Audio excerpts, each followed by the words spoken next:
Narito tayo ngayon upang matunghayan ang talaga namang nagiginit, nagbabaka at napaka-latest na update sa issue ni Ate Erica at ng kanyang pamilya. Sa pagpapatuloy nga ng ating istorya ay sinabi pa ng tita ni Ate Erica kay Kalingap Val Santos Matubang na talagang sinisiraan sila ng mga taga-e-lovers lalo na daw ng Ima Torres sapagkat sinasabihan daw at pinapromoto sa mga tao na wala daw tigil sa pagtulong si Ate Erica sa kanyang pamilya at hindi niya ito iniiwan. Ngunit sa katunayan ay hindi na nga daw makita ang anino ni Ate Erica simula nung na-hospital ang lola nila dahil umalis na lamang sila bigla sa bahay nila nang walang paalam. Kaya ako nagpupunta na para huminto sa mga ginagawa sa akin. So, kung alam bakit siya nakikialam sa pamilya niya ay pag-asaan niya. Pinapalabas ko kasi niya lagi, Kuya Val, si Erica. Lagi daw po dito. Maganda ang pakisama namin. Maayos pa daw po kami. Gusto po kasi niyang panindigan namin na oo, kahit pumunta dito si Erica.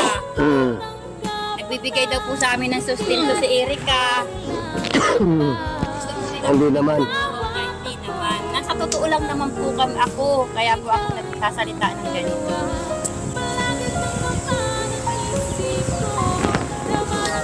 Nagtrabaho daw si Erica, siya daw nang bibigay sa amin, siya daw ng good support. Kaya butog yun. Sabi ni Amy, Torres? Oo, yun o. Iginigitin ng pamilya ni Ate Erica na may napunta sa kanilang pera o may tinatago silang pera na galing kay Ate Erica. Sa katunayan nga, sabi ng tita ni Ate Erica ay kapag may nagpupunta doon at may nagbibigay ng pera ay dumidiretso daw talaga ito sa ate ni Ate Erica na nagngangalang Sheila May. Kaya hindi daw nila magets kung bakit sinasabi ng mga taga-e-lovers na meron daw silang sustento, pera na nakukuha at consistent daw sa pagtulong si Ate Erica sa kanyang pamilya. Grabe daw at pinapalabas talaga ng mga ito na mabuti si Ate Erica at hindi niya kinakalimutan ng kanyang pamilya. Ngunit sa katunayan ay matagal niya na nga raw tinalikuran kasama ng kanyang ate ang kanilang pamilya na bumuhay at nagpalaki sa kanila simula bata pa sila.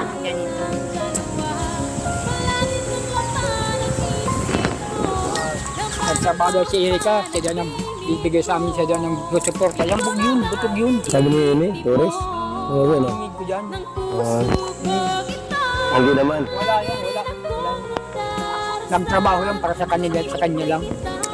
Hindi ka nag-i-interest na bigyan kami. Ay, ako'y marunong din ako magkahit kahit para ba anong hanap buhay. Siya lang naman yun. Ayaw niyo siyahan ko napagkasabi rin yan. Siya rin ang nakakita ng pera na dinala dito. Kung sino ang tumanggap ng pera, turulog kami. Sa anong pera yung galing kanino? Kay Sir John A. daw po. Magkano? Yun na po, hindi po alam ng tiyahin. Para saan ba yun? Yung papabahay po. Sa lupo. Kasi siya daw po nakakita.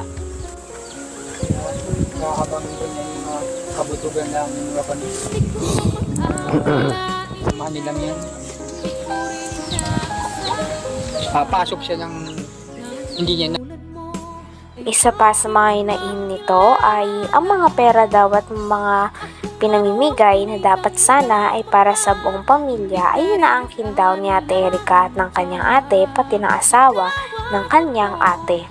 Katulad na lamang ng binigay ni Sir John A. na tricycle na pang pamilya ay si Ate Erica at ang ate niya lang daw ang nakikinabang. Dahil simula nang umalis sila ay hindi na sila nagparamdam at ni isang anino sa bahay nila dati ay hindi na nakikita. Talagang tuluyan na nga na iniwan ni Ate Erica at kinalimutan na lang ang kanyang lolo at lola na nagpalaki sa kanilang dalawa ng kanyang ate. Kaya ito din ang hindi makakayanan ni Lolo Miguel dahil marami pa silang mga masasamang bagay na sinasabi at binabatos sa mga tao na nag-aruga, nagpaaral at nagpalaki sa kanilang dalawa ng kanyang ate. Kasi siya daw po nakakita. Habang doon yung mga kabutugan ng Rapanis. money lang yan.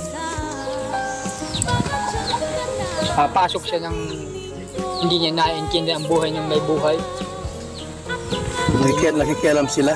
Kasi kailan ka sa amin ay hindi naman niya alam ang katotohanan na kung saan naglaki yung mga bata niya, hindi niya alam ang buhay niya. Kasi nagpalaki yan. Kaya alam kong yung mga batang yan. Noon, malanga pa sa amin yan. 1 taon pa lang yan, sa timbang lakad. Si Lamid, 2 taon pa lang, akong tagalaba. Tulong-tulong kami mag-asawa. Yung ina, nagkapakasarap sa Maynila. Sabihin niyo man ng ina, nagkapadala. Mako naman bagay yung, sapat naman bagay yung padala niya 1,000. Pero dadating 3 buwan. 1,000 ulit. 700.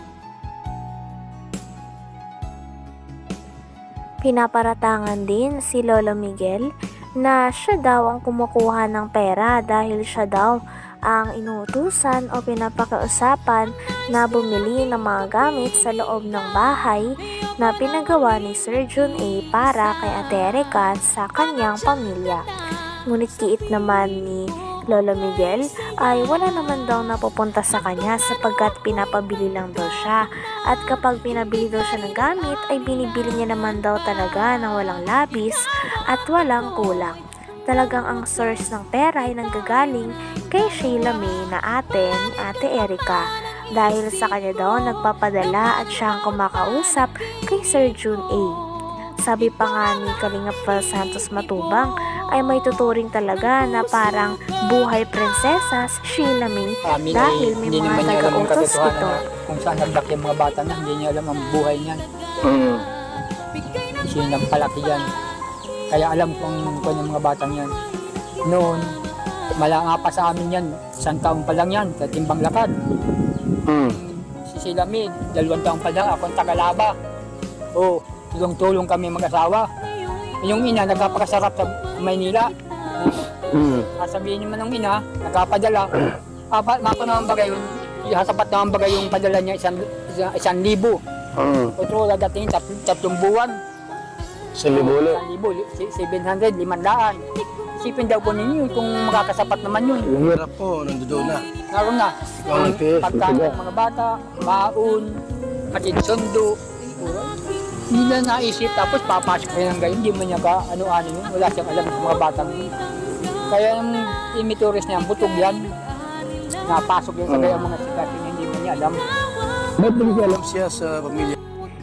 Dagdag pa ng lolo ni Ate Erica ay may mga naninira daw sa kanila na hindi naman sila tunay na kilala. Meron pa nga daw nagangalan na Ima Torres at marami daw itong sinasabi laban sa pamilya ni Ate Erica. Ngunit hindi nga daw ito kilala ni Lolo Miguel, maging ng tita ni Ate Erica.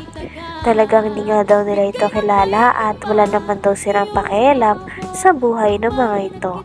Kaya hindi lang nila maintindihan kung bakit kailangan pa nilang manghimasok sa mga issue na ganito. Katid sundo. Hindi na naisip, tapos papasok kayo ng gayon, hindi mo niya ka ano-ano yun. Wala siyang alam sa mga batang yun. Kaya yung imituris niya, butog yan. Napasok yung sa gayon mga sikat, hindi mo niya alam.